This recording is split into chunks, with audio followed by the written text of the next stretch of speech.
Welcome, everyone, to another edition of Unravel Your Mind. We're here to help transform relationships to love and life.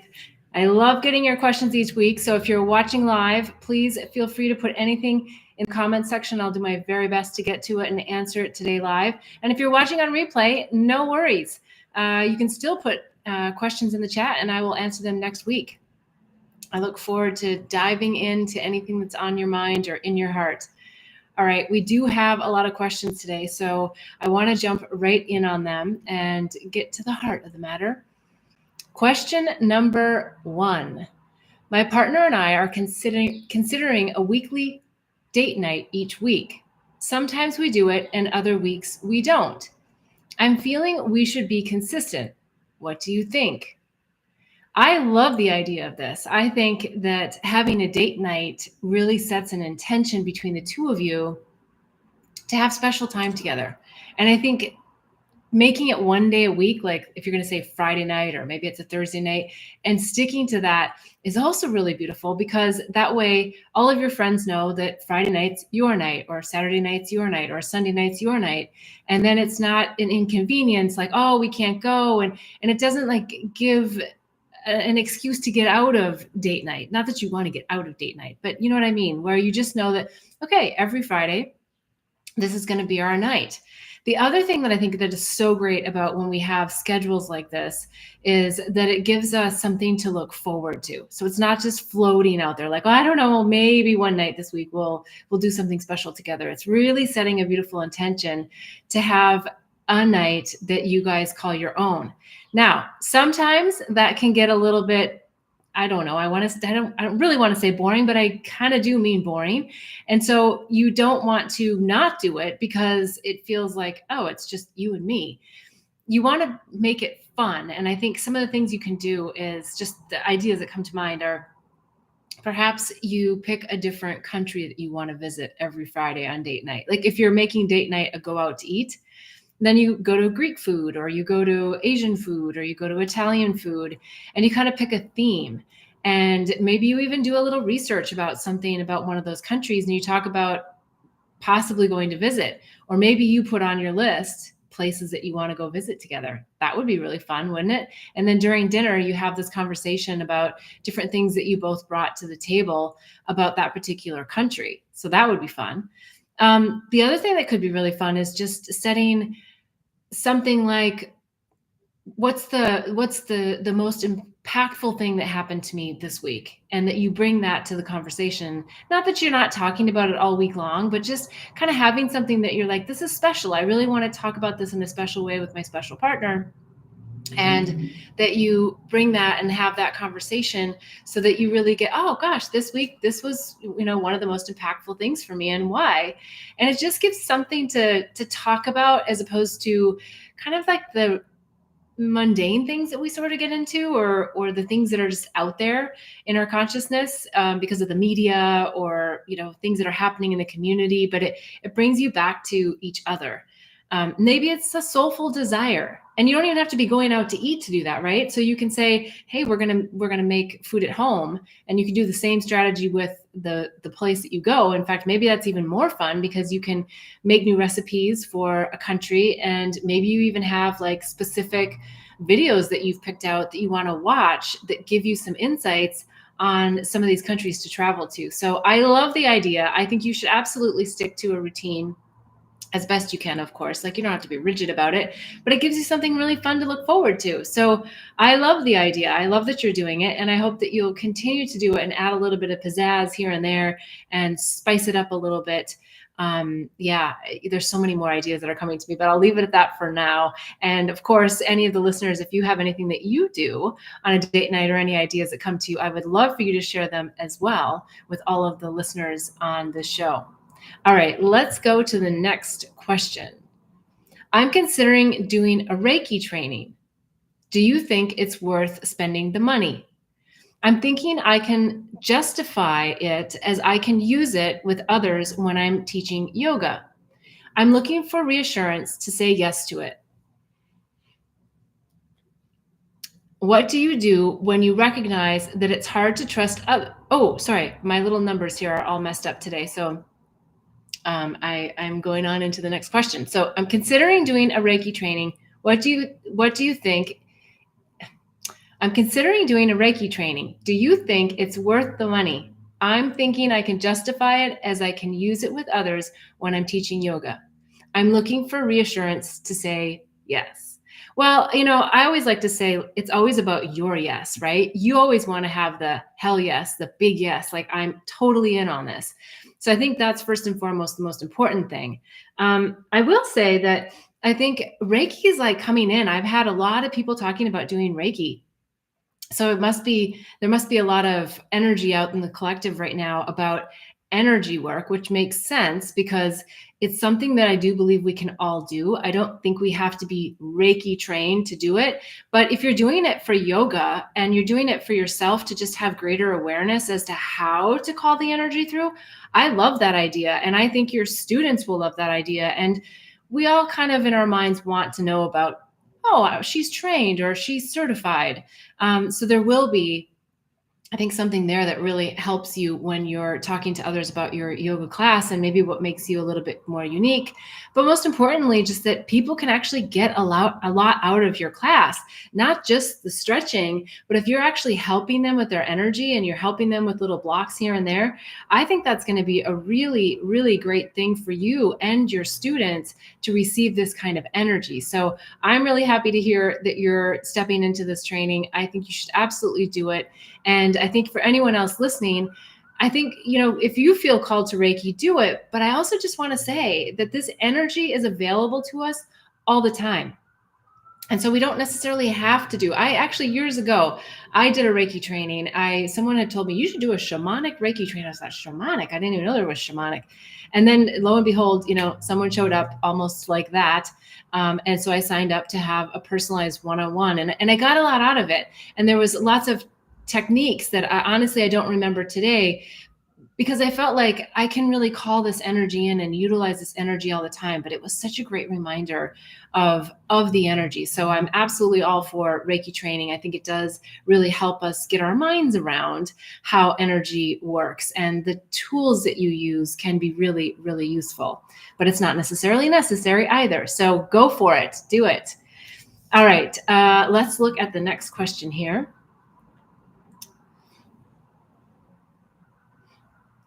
Sorry, I've got a little bit of a runny nose today. Okay, the next question. What do you do when you recognize that it's hard to trust others in relationships, when you don't trust yourself? How can I rebuild this trust in myself? Well, I love this question because you're admitting that you're not trusting yourself. And a lot of times we don't want to have that personal admission. And so I think that's a really great first step on this. And I also think that digging deep into, why is it that you don't trust yourself without judgment, though? Because if you go into that really self-hatred or that self-blame or those lower vibrational realms of really wanting to be hard on yourself, which a lot of us are today, right? We're really hard on ourselves. And so don't do that. Go into it with a really loving approach, thinking about, why is it that I don't trust others? And it probably comes down to a really core heartbreak wound that happened to you at some point in time in your life. Somewhere along the line, someone betrayed your trust, betrayed your love, and made you feel like, I thought I had a different connection with this person, and I don't. Now, chances are it's also probably rooted in childhood. A lot of these things happen to us when we're younger. And that's why sometimes they're so hard to get our finger on as we're older, because we're like, we're trying to think very logically about things, when it could be something very basic, like your best friend on the playground did something that made you not trust them. They let you drop on the ground from the jungle gyms. I don't mean to make it sound so light, but I do mean to say that these things that happen to us as children create a trauma within us, whether it's a big T or a little t. It's something that enables us to not think that we should trust others. And in some cases, we shouldn't be trusting others, right? So we want to have that healthier balance. But what I'm suggesting for you is to get to, what is it that broke your trust? so that you can reframe that story and understand what had happened to you, so you can start to feel differently about other people, right? So you can step in and trust people. But before you trust people, you're also going to have a little bit of a vetting process. The best vetting process you can have is when you intuitively tune in and you go, this person makes me feel this way, which is no, there's just something fishy. You might not even need to figure out what it is. Or, I just feel really good about this person. And so when you feel really good about this person, that's really awesome. But the next step then is to still vet them, right? So it doesn't mean we go in with judgment, but we go in with observation. We observe, are their behaviors, their words consistent? Does it feel vibrationally in alignment with how they're making me feel in this moment? Really important things to tune into. Why don't we do it? Because sometimes we're just too numb. We're not practicing tuning into ourselves. Sometimes we need to make decisions and, there's too much stress and there's too much going on. And we don't stop to really feel within ourselves how we feel about it. And we let the mind kind of run us around. Oh, this makes the most sense. All right, let's just do it. Let's just get it done. So that kind of stuff is what you want to just come into a little bit more of a peaceful place. Now, if we're talking about a bigger decision as far as trust in relationships, there's meditation, there's journaling, there's so many ways that you can get tapped in. If it's like a split second, like, do I trust this guy on the street? That you've got to go back to that really innate inner wisdom, gut feeling, that gut instinct of how are they making me feel right now? What makes sense? Yes or no? And the more you belabor some of these things, sometimes the more the mind gets involved, and then it gets all twisted and it's just, So if you're feeling really numb, it's harder to tune in, and I get that. And so that's where you want to start doing a little bit more of that inner work about why you don't trust someone else. But then the second part of your question is that you're feeling like you don't trust yourself. And that's because of that hurt. There's something inside of you that's feeling really, really hurt. And you're wanting to protect yourself from experiencing that pain again with someone else. And so if you get to what that is, you'll be able to trust yourself a little bit more, because when this happens and then we hurt other people, right? I mean, it's kind of the hurt people hurt others, and not intentionally a lot of times. In fact, most of the times it's really unintentionally. And that's why we don't trust ourselves, because we've hurt someone. And then we're like, oh man, I hurt somebody and I don't want to do that again. I don't trust my decision. I don't trust that I innately knew that this was the person that I should trust. So there's a lot jammed all into that. And I think, the basic calming it down to like a really quick response is you've got to find a way to really trust your gut. And that's only through practice. I call it intuitive risk taking. And my process of intuitive risk taking is when I like to call it a hit, like an idea, like, this is what I think I should do. And then you look for validation points. I look for 3 different validation points that confirm for me that it wasn't just an emotional hit, but it really was like a real hit from my higher self that, I should do this. Because a lot of times those hits don't have a well-paved road. So hopefully that's helpful. If anyone else has any other questions on trust, I'm happy to elaborate on that in the comments. So please do comment. Okay, let's go on to the next question.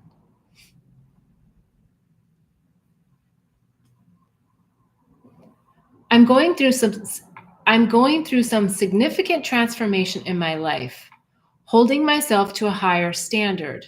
This is impacting the relationships around me. How do I navigate that? I don't want to dictate anyone else's journey and recognize that some relationships may need to end or change. But what do I do about family? I don't want to end relationships with anybody in my family, and recognize they are not necessarily comfortable with my way of being.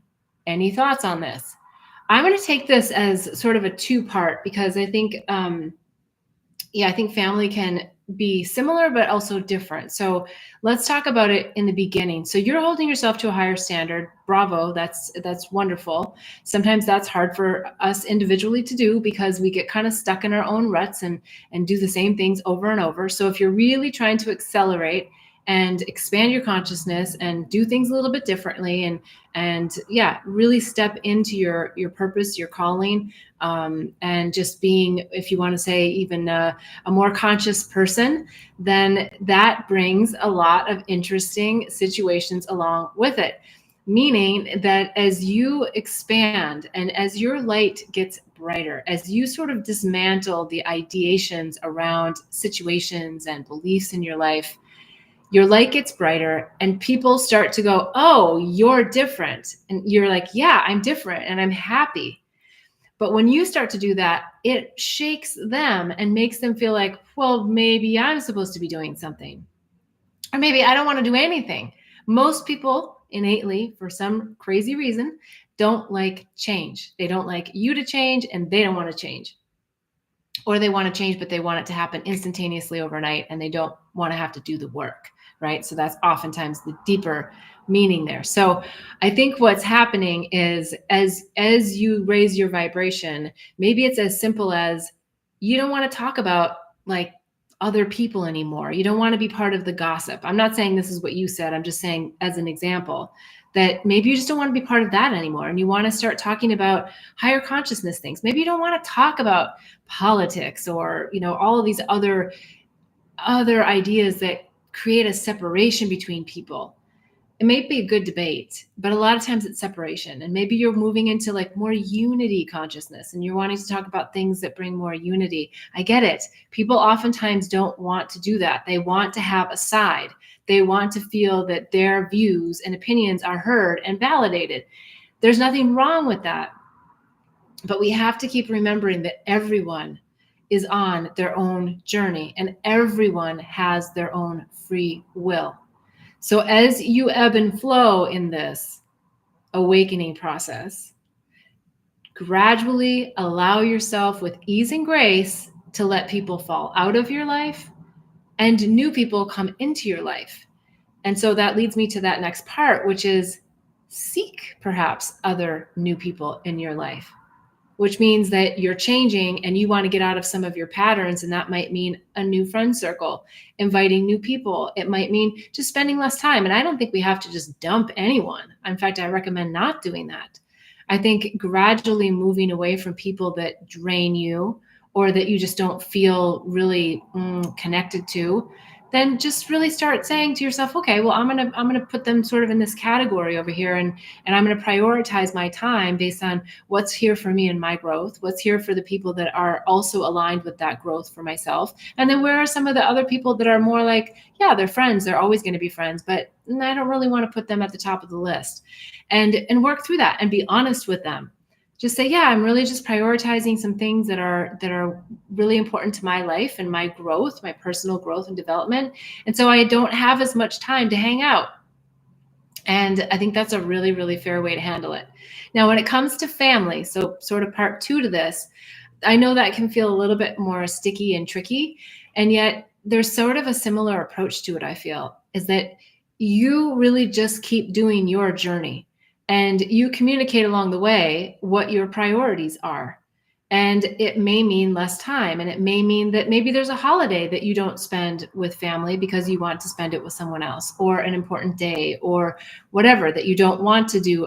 I'm making this up, a drinking birthday or something. And you want to do something that's, more of a crystal bowl healing session with your friends. And that's not going to sit well with maybe brothers or sisters or other family members, parents. And I think still offering them an opportunity to join you is nice, unless you just feel like they're just going to be totally disruptive. Then, of course, use your discernment and don't bring them. But plan something that's in alignment with you, not something that makes everybody else happy. Because you know the phrase, like, if mama's not happy, nobody's happy. So it's kind of like you got to make yourself happy and communicate what it is and why it is that you are maybe taking a little bit different turn. Hey, crystal bowl healings are just so incredible. And there's nothing more that I would like to do starting out the new year from my birthday than raise my vibration. And if you're interested and willing to join me on this, I would love to have you. And if not, I totally understand. Right? So it's really just communicating to them. And as they see your light shine brighter, I think one of the things that we often see is that there's a real push-pull effect because of what we just talked about, which is they feel like they also potentially need to change, and or they don't know that they need to change, but they're feeling less secure in their footing as to all of their storylines, because you're starting to blow up yours, and that means they got to blow up theirs too if they want to spend more time with you. All right, let me know in the chat here in the comments if there's anything additional you'd like to hear about that one. That's a really good one in today's times. All right. The next question is, my friend gave me some magic mushrooms tea for microdosing. It has been in my cabinet for 2 months. While I am on board with this idea of trying mushrooms, I'm nervous. I'm nervous how it will make me feel and how I will function. I cannot be checked out during the day. I also don't really want to tell my husband I have it. I feel weird just having a cup of this tea on a Tuesday afternoon while working from home, or having a cup before he comes on Friday before we go to dinner. I also fear the idea that if it goes well, then I'm going to want to have it more and create a habit. Wow. Okay. Lots of good stuff here. Microdosing mushrooms. Look, every state has every guidelines. Some states it's legal to grow them, to sell them, to give them. Some states it's not. So I am just answering the question. Please, I've got more information in the psychedelic resource guide online at bethbell.me, but I'm going to answer specifically to this question, knowing that you, the viewer, will still make your decisions based on your research. So first of all, you're nervous. You're nervous about how it's going to make you feel. Well, you don't know how it's going to make you feel until you try it. So I would say that, number one. Number two, I would also be really clear about where you received the microdosing from, and is it a trusted source? It sounds like you got it from a good friend, so there's probably nothing to worry about there. But asking some questions like, what's in it? What's the right dose? Like, what is microdosing? So you want to make sure you're microdosing, not museum dosing and not macrodosing, right? Because that'll be a completely different experience. And then you also mentioned, let's see, I want to just go back to this, and it's hard for me to see the question. You mentioned, I don't want to be checked out during the day. You're not going to be checked out. If you're microdosing, you don't even know that you've taken it. So that's kind of an interesting, I think there's just maybe a little bit of a gap in you doing a little bit more research on it so that you can feel comfortable, because you're not, if you're microdosing, you're not necessarily going to feel it. You're just going to feel a little bit of an elevation. I'm going to make an analogy to coffee in just a minute, but I want to answer the rest of this first. So I didn't tell my husband I have it. Well, why not? I mean, that's something right there to dig into. Why would you not tell your husband you have it? Is there something that you're feeling is shameful about it? I mean, like if you had coffee grinds in your cabinet, would you not tell your husband? I don't know. There's just something there that I think you got to dig into. And I feel weird just having a cup of tea on a Tuesday afternoon while working. Yeah, I think, again, the best time to take a microdose is in the morning when your gut is empty, because the whole point of it is that you want to use the gut to have an impact on your brain chemistry. And the same thing for coffee or caffeine. It goes into your gut and it has an impact on your brain chemistry. And there's a huge difference if you have an empty stomach on coffee or you have a full stomach on coffee. It's not a one-to-one analogy, but I'm going to start using coffee because I think people are like way overthinking microdosing. I just posted on LinkedIn this great article on mom's microdosing. And so it's not a new thing. It's not like only a few people are doing it. It's like a lot of people are doing it. And I'm not saying you should do it because everybody's doing it. I'm saying that I think you just need to do a little bit more reading on it, because it's kind of in the realm of coffee drinking. In fact, let's see if I can find this book. I think I have it right here. If you haven't already read Michael Pollan's book, This Is Your Mind on Plants, he very much talks about coffee. And that's why there's a coffee bean on the cover here, right? He talks about poppy seeds, and he talks about San Pedro cactus. So he talks about coffee and talks about how addictive it is, right? So I think your last part of the question was mentioning, that you also fear the idea that if it goes well, then I'm going to want to have an everyday habit. Well, we do that with coffee all the time. Now, with that said, microdosing is very much recommended to do 3 days on and 2 days off, because probably the worst thing that's going to happen if you're microdosing every single day is that you're not going to actually feel it. So it's not like you're going to want to do more and more and more and more and more. That's not, if you're microdosing, right? You're just not going to have as enhanced effects. The beauty of it is that it is softer than coffee. It's easier on your digestive system.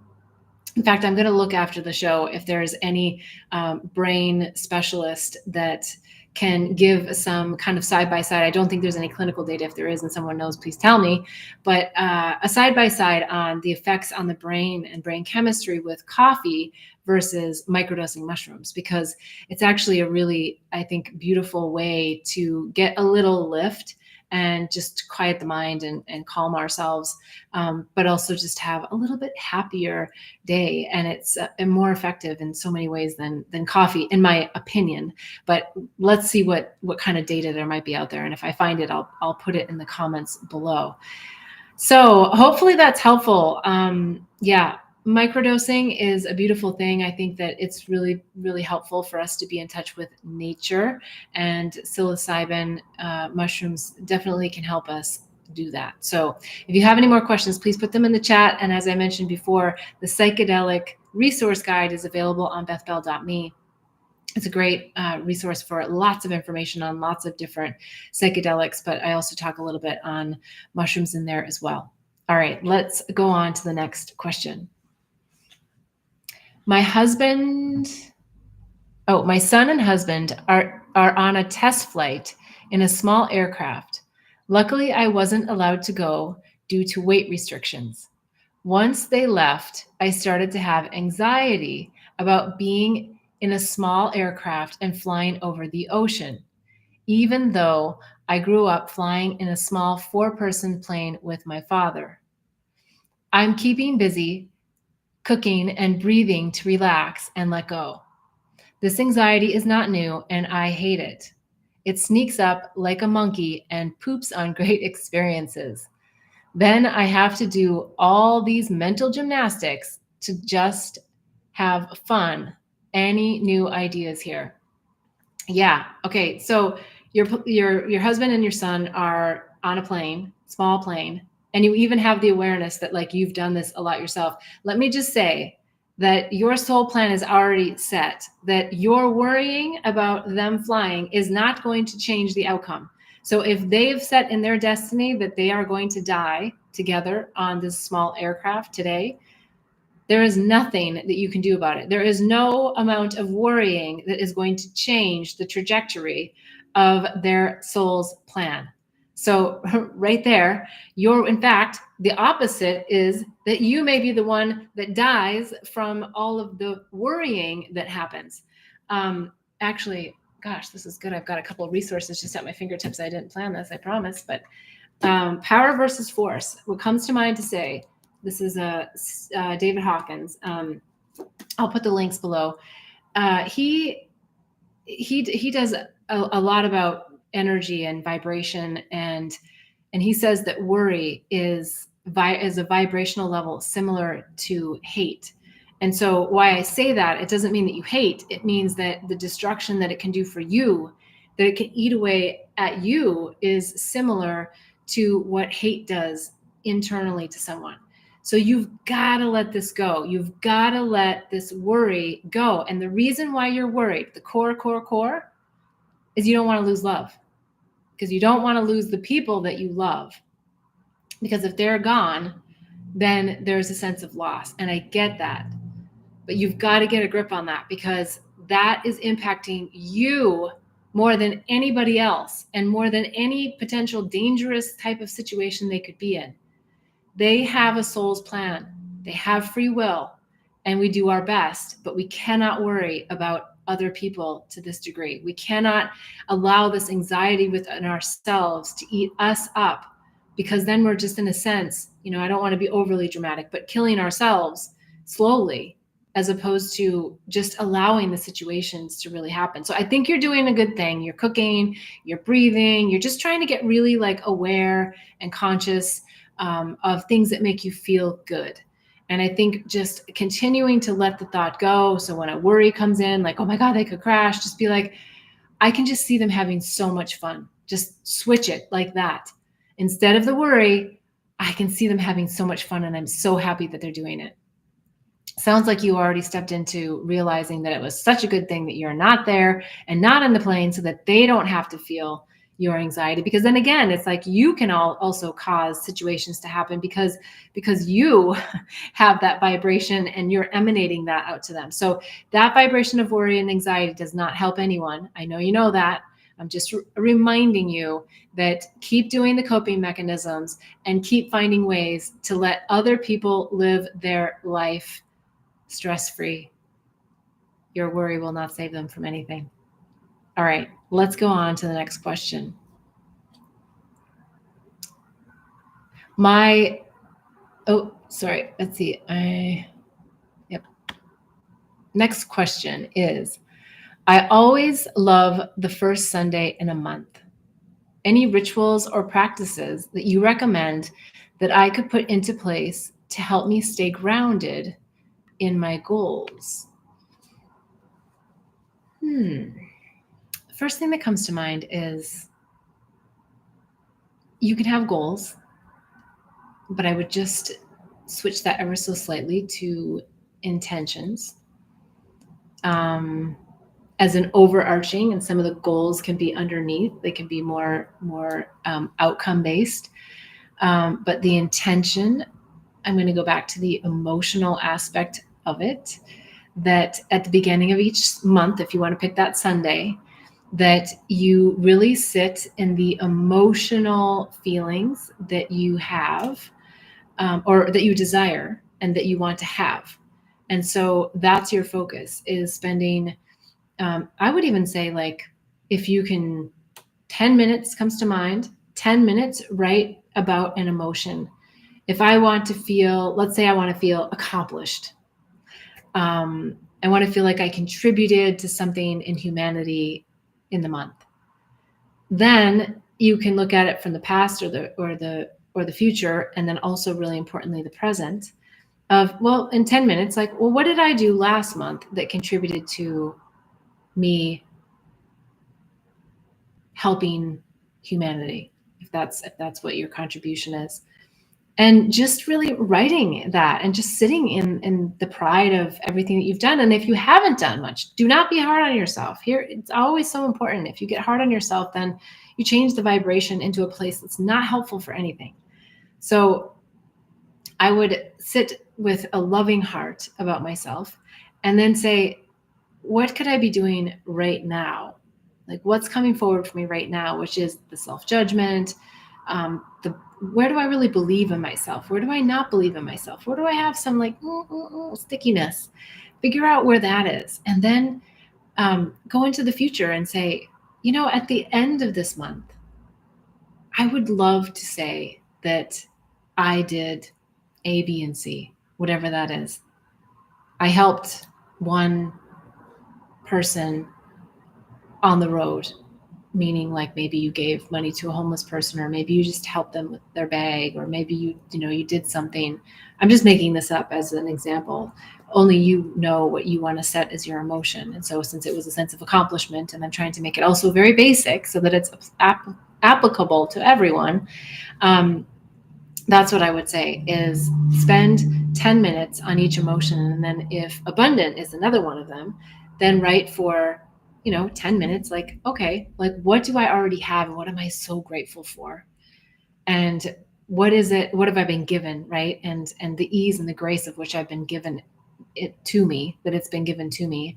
And then things that I have right now, and things that I'm looking to have in the future, and feel into them as though you already have them, and writing them down in your abundance, right? So that they are already part of you. And then the universe just needs to bring them to you. That's what I would do. There's so many other tips and tools and techniques, I'm sure, but that's the one that comes to mind for today. So maybe you pick 3 emotions and do 10, 10, and 10, and maybe that's 30 minutes that you've just sat and dedicated on the first Sunday of the month to you and to how you want to feel and how you want to continue to switch up your life and be really present and mindful about how you're living your life. Okay, let's take a look at the next question. On the subject of hoarding, what do you feel are the causes of it at the very root? And what is the best way to overcome it? Attack it or befriend it? Actually, yeah, I mean, you could choose either way, right? You can attack it, but there's going to be some resistance there. I actually think it's a combination of both, but the root cause of it is there is a fear of loss. There is you are attached to things. That's why people hoard things, because they don't want to lose things, and they have an association with those things that makes them feel comfortable. What if your entire, I'm not wishing this for you, and I'm not saying it's going to happen to you, but what if your entire house burned down? What would you be left with? You'd be left with beautiful memories. You'd be left with sadness because of the loss, which would be like normal. But you'd be left with freedom, because you wouldn't have the weight of all of these things around you, having to decide, where should I move it? What should I do with it? Should I store it? Should I organize it? Should I toss it? Should I give it away? Right? You'd just be like free. You'd have like a blank canvas. So if that resonates for you and you feel into like, ooh, a fresh start, like, wow, okay, the freedom, like, poof, for a moment there, I felt it. Then I would say, yeah, befriend it, but attack it, like jump in on it, like go in there and really get through it. One of the ways that I think can be helpful, though, is if you go sort of room by room, and that makes it a little bit more palatable. Because if you just are going to take your whole household and be like, okay, I'm just going to attack the whole thing, it's going to get really overwhelming really fast, and then you're not going to do it. And if I don't know what your place looks like, but if you're really hoarded, like you just have stuff everywhere and you've lived in your place for a long time, maybe you just say, I'm just going to take my desk. Like if you have a desk that you sit at, or I'm just going to take like my chair where I have all my magazines or my books or whatever you have around you, and just like make a spot that you say, I'm going to work on this spot. And I think you're going to find that once you clear the energy of that place, that oh gosh, I'm kind of inspired to do a little bit more. And if you're not ready, then you're not ready. It's fine. Then you've got like one space that's a little bit cleared. You're going to find that there is a difference in energy when you start clearing out the old. And, one of the typical practices that a lot of wealth coaches will talk about is giving and receiving energy around money, right? And so the more you give, the more room you open up to receive, and you can choose what you want to receive. So I'm using that analogy about money because it's an energy that I think a lot of people want to hoard their money. They want to hang on to their money. And when you hang on to your money, that energy around it becomes more stale, and there's more of a scarcity feeling that you might lose it. And so the more we can feel the practice of just like giving and receiving. So if you give, in fact, I'm going to give a little example. I hadn't cleaned out my closet in a little while, and I had a lot of stuff. And part of me just was like, oh, I just don't want to just like go dump it somewhere. And part of me was like, well, I could sell stuff online. Like some things that still even had price tags on them. Beautiful stuff. It just was stuff that I knew I wasn't going to wear anymore, or wasn't going to wear at all. But I was like, oh, I just don't know if I want to take the time to like sell this stuff online one by one, right? So it was kind of this real quandary for me. And I got beautifully invited to an intentional clothing exchange. And what that was a bunch of beautiful ladies got together at someone's house, and we all brought our clothes, and we dumped everything into the living room, sectioned by pants, dresses, tops, right? And so it wasn't like, oh, here's all my things. What does anybody want it? No, it was like all goes into a section. And then everybody went around and looked at all of the items and took things. And the beautiful part of it was not only did I clean a lot out of my closet, but I felt so beautiful about seeing other people excited about their new things that were my old things. And then we were on a thread together and we talked to each other on text and, sent pictures of each other in each other's clothes. And I absolutely love that because I was like, oh yeah, I really feel the beauty in giving, right? In giving. It wasn't like you bring 5 things and I bring 5 things. It wasn't. It was just bring whatever you have, whether it's 5 things or 500 things. And we just exchange. And then the rest of the things went to a donation. So then I felt like, oh, okay, well then all of those things that no one wanted or chose went to beautiful nonprofit associations. So it really was just such a great thing. So I'm just recommending that for you as well, that there are places that if you don't, or maybe you have a group of friends, like if you're, you can call up a bunch of buddies and say, hey, I got a bunch of stuff. Like I have a hard time giving away, I'm making this up, if this is for men, right? Like I have this power tool, but like, you're never going to use the power tool. Like you just know innately, like I'm probably never going to use this power tool again for X, Y, or Z reason. And yet it's a great tool and you don't want to just dump it. Right? Like, well, what if, I've never seen this, but wouldn't it be great if guys like had like, like power tool exchanges, like garage trinket exchanges, and they just like swapped tools. So it doesn't have to just be clothes. It can be anything. It can be like, you can start a new group. If you're retired and you want something to do and you want to meet other people, like-minded people, then depending upon what you have, maybe it's a book exchange. Maybe you get together and you exchange books.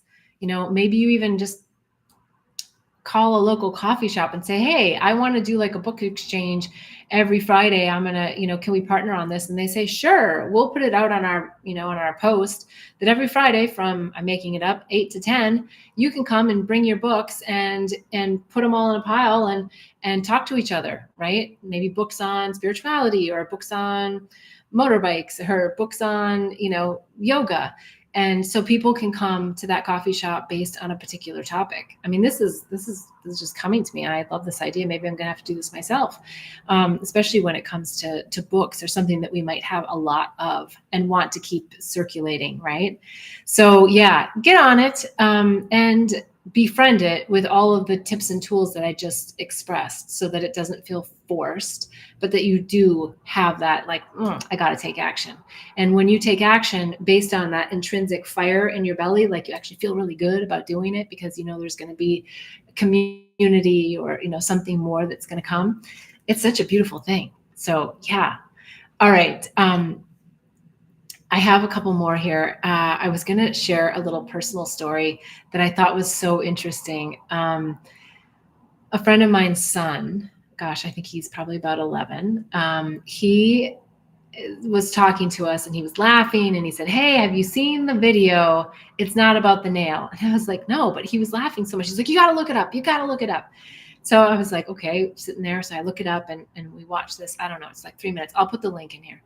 And so, but hang on before you go watch it, just let me share that, there's a man and a woman sitting on a sofa and they're talking and the woman's like, oh, and I just feel this way. I just feel like I have this pressure in my head and I feel da, da, da, da. Okay. So I'm kind of spoiling it, but not really, because you'll get it.